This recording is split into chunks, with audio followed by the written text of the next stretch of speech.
Hello. This is the second part of the video. Here I will discuss about the concept of stakeholders. Before delving into this, I will provide you with a scenario where uh, you know someone barely who is not close to you and you don't know much about him. He also lives in a different country. And one day you got news that he is into crimes and into drugs. Is that going to affect you? You'll probably be sad to hear that, but is that going to hamper your daily life? Is that going to affect you to an extent that you cannot focus on other things? I don't think so. But what will happen if your own brother is into these things? What if your brother is into drugs, into crimes? Is that going to affect you? Yes, that is going to affect you because you have stake in your brother. You have stake in the life of your brother because whatever he does, if he does good, if he does bad, everything is going to affect you in one way or another, right? That is what we try to mean by the word stake. In the business world, when someone or I mean if you have a business, if you own a business, there are so many parties that we will be affected by the performance of your business either in a negative way or in a positive way, and those are your stakeholders. Those are your stakeholders. So to put simply, any party any party and even every party who is affected by the performance of your business are your stakeholders. So who are the uh, parties? Who are the parties that can be affected by the performance of a business? I mean, I will want you to think about it. You can see by the performance of the business, the owners will be affected first, right? They want the business to do well, but what if the business doesn't do well? They'll be affected. So the owners, who are the owners? The stockholders are the owners of a business. And for in the case of public limited company, I will talk about public limited, private limited, and partnership businesses in the later part of our course, but I will not delve into this.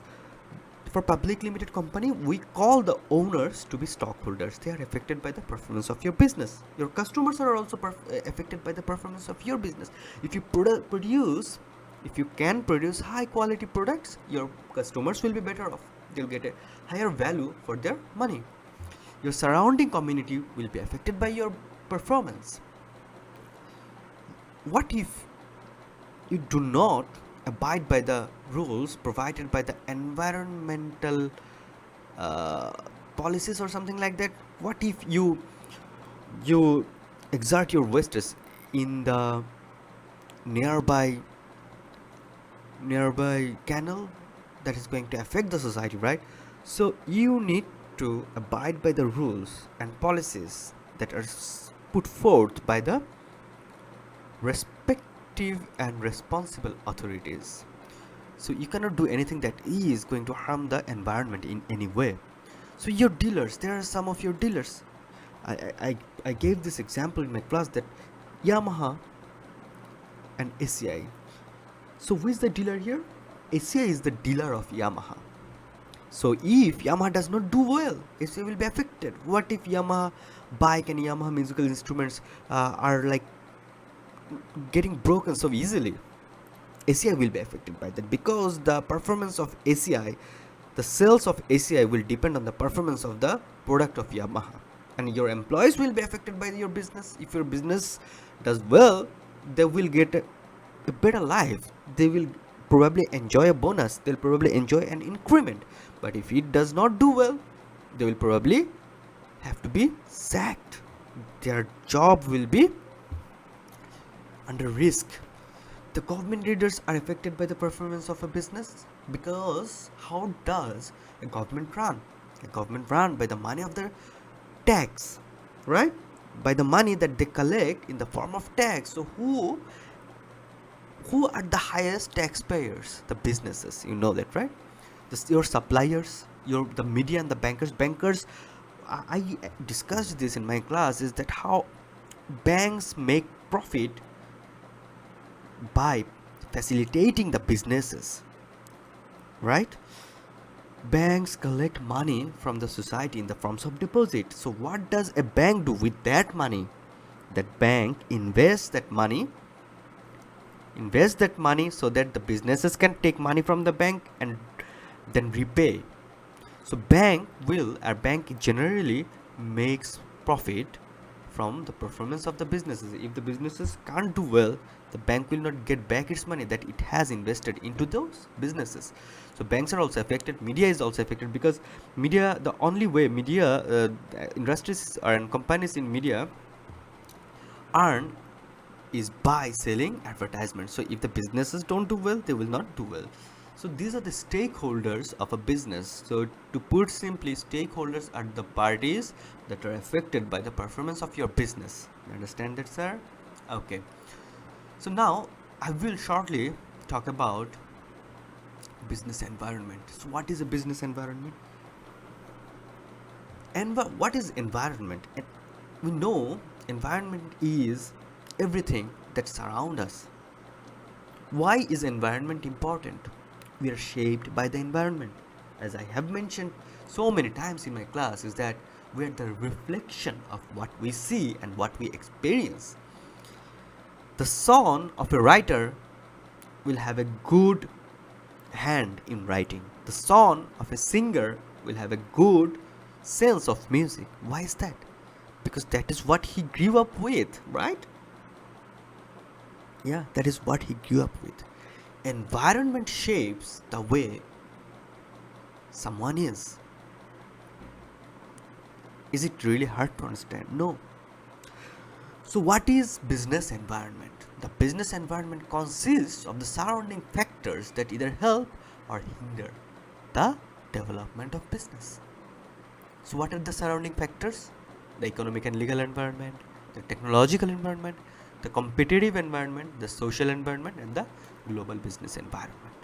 So business environments are the surrounding factors of a business that actually either help it or put it in a risk. I mean, these environments shape the business. If you see why the businesses of Bangladesh, our businesses are like, they are blamed or they are criticized for their unethical behavior. Why do they behave unethically? What actually is leading our businesses to behave unethically? The reason is, in our country, the implication of law is not that strong, that strict. That's why many businesses want to capitalize on this loose law, loose practices of law. That is why you will find so many unethical businesses around. And also, if you take a look at the Japanese industries, they are really famous. They're really famous for their quality.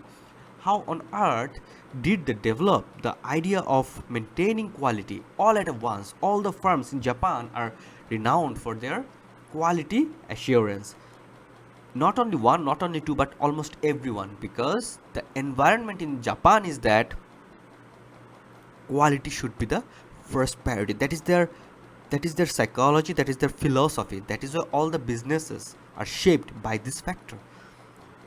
So we will talk shortly, really shortly, because we discussed about this in the class. We'll talk shortly about economic, technological, social, and competitive environment. To start with the economic and legal environment, the first one is freedom of ownership. So not all the businesses that you see around the world enjoy the same freedom of ownership. In China, most of the businesses are partially or to an extent owned by the government, and that is how the government is still controlling the way a business should operate in China. But in other countries, for example, mostly in Bangladesh, in USA, in the most capitalistic countries, the freedom of ownership is highly appreciated, and private ownership is really common in those sectors. And how does it affect a business? If you have a very good idea, if you have the managerial skill, using those things you can become big.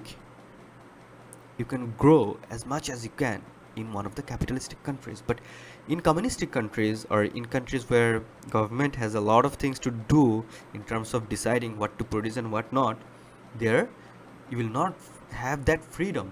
So foreign investors, or if a big company wants to enlarge or enter a new economy, it will consider first if the freedom of ownership is highly practiced in that country or not. For example, Apple is not going to start its operation in North Korea, because in North Korea no company or no individual can own the own any factor of production.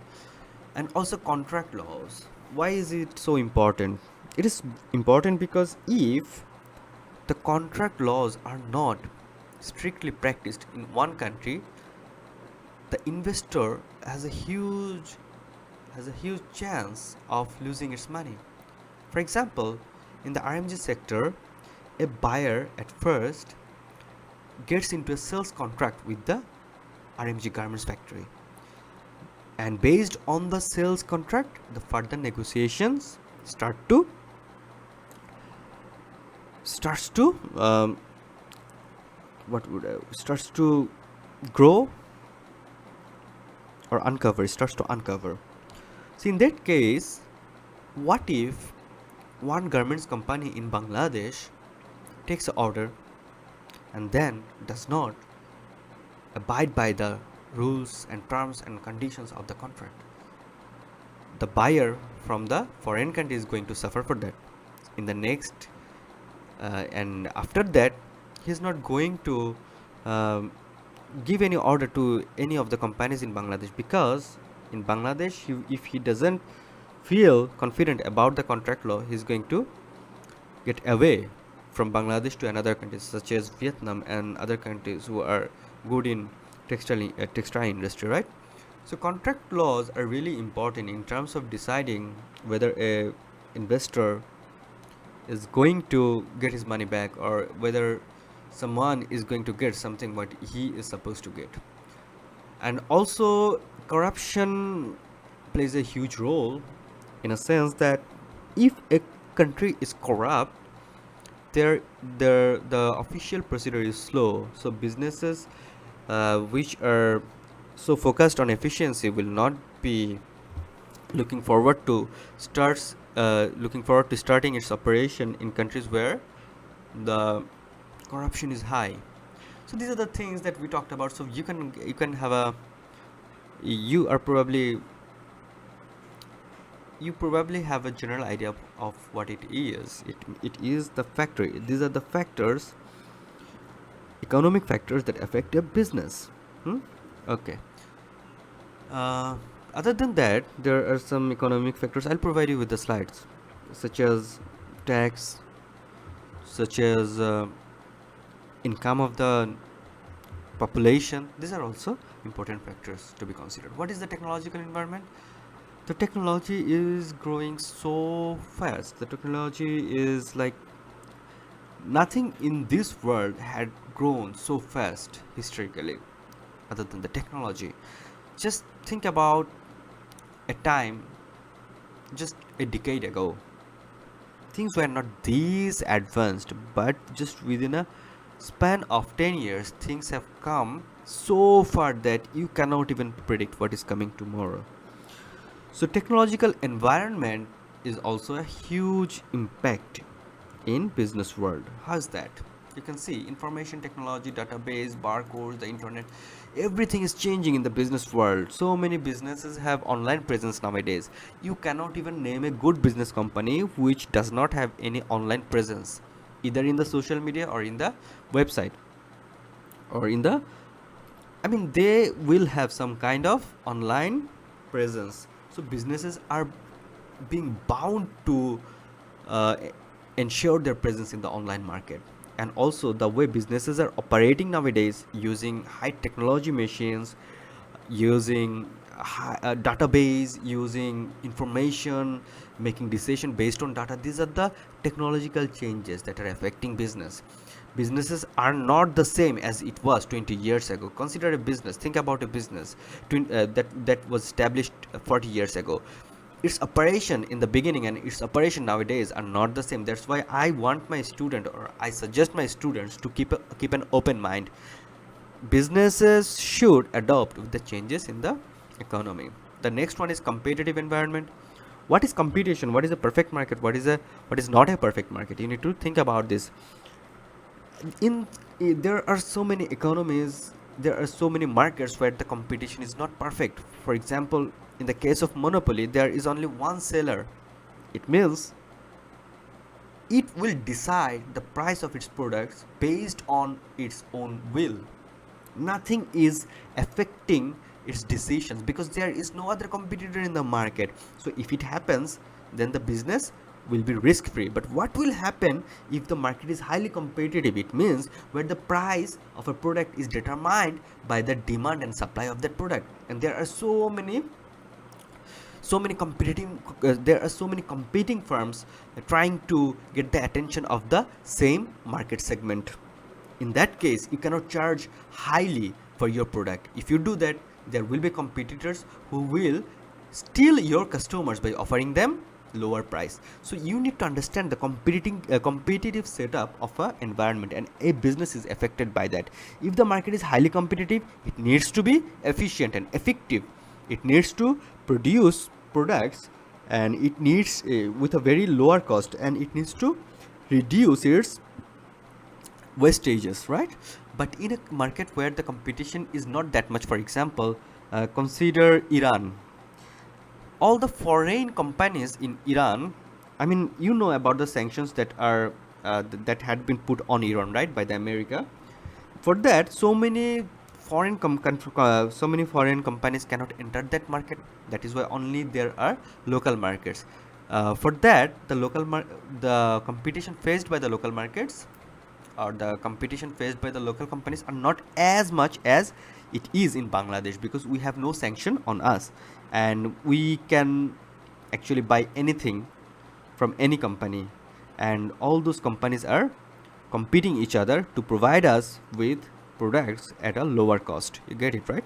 So competitive environment is really important for a business. In a very competing market, the business will try to provide its customer with the best possible service using its best possible human resource, and they will try to make products that will best address the needs of the customer. And finally, the social environment. The social environment relates to the demography of a nation. So what is a demography of a nation? A demography means the study of the population. What is the average age of this nation? What is the average income of the population of this age and population of this nation? What is the average what is the major ethnic group? These are the things that you will consider in social environment. In Bangladesh, our demography, how is our demography? We are mostly young people, and we have only one major ethnicity, that is we are Bengali, and there are some like Adivashis like Chakma, Burma. So mostly we are the same people, and that is why a business does not need to customize its product addressing the needs of different ethnic groups. But consider India, there are so many different groups. Just by using one example, I can make a sense out of it. For example, if one company wants to advertise its product in the national TV channel, it will have to customize its advertisement in a way that the people of different region can understand that. For that, the advertisement will have to be dubbed and redubbed and retranslated into many different languages. But in Bangladesh, the diversity is not that big. That's why only one language will do. So why does this social environment affect a business? This social environment affects a business because a business operates its operation in a society, and it must address the needs of that particular society. A business that is that is like producing products that is not halal will not earn a good deal in Bangladesh, right? So for a company to be successful in Bangladesh, it needs to address the needs of the people of Bangladesh. What we wear and what we eat, that must be taken into consideration. Other than that, the age, the income, these are also the important factors. For example, our income is not that big, so Porsche will not going to have a very good time in Bangladesh, right? That is what I try to mean by the effects of environment. Understand that? So what is business environment? Business environment is or business environment consists of the factors that affect a business and that shape a business. So this is probably it. I will call it a date now, and I hope just remember the things that I'm in a very tight schedule, right? So allow I can't allot much time than this. That is why you may probably think that this is a short video, but that's what I can do for you. Thank you.